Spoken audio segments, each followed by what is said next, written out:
Good evening to you tonight. A legal battle pitting the state of Arkansas against the pharmaceutical industry is over. The Supreme Court declining to review a lower court's ruling in Arkansas's favor.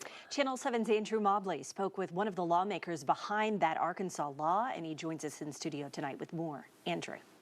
PhRMA, a trade group representing pharmaceutical giants like Johnson & Johnson, Pfizer, Eli Lilly, and others, had sued Arkansas over a state law passed in 2021 that protected the wider distribution of discounted medication to safety net healthcare providers.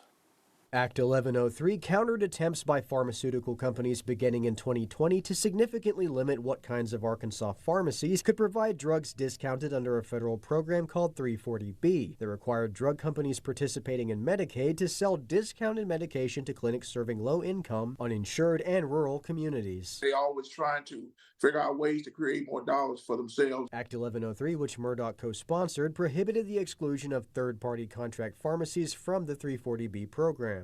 We want to make sure that that stayed in place so they can help everybody that's receiving these drugs so that people can stay healthy or get healthier. PhRMA argued that Act 1103 is superseded by federal law and contradicts the 340B program, which restricted who could sell discounted drugs to certain covered entities that included safety net hospitals, but not the outside pharmacies they contracted with to sell the discounted medication. The state argued that the effect of limiting the sale of crucial discounted drugs to covered clinics only would have been detrimental to low-income Arkansans the 340B program is intended to help. Furthermore, the state argued that third-party contract pharmacies are essential because it would be impossibly expensive for covered clinics to build and maintain their own pharmacies to distribute 340B drugs. It's more cost efficient and it's more effective for all that, especially for the end user, which is the constituent, because at the end of the day, that's who was going to be affected by it. And it was going to affect our small businesses, our pharmacies across the state of Arkansas. I'm just happy that, that first of all, the legislature then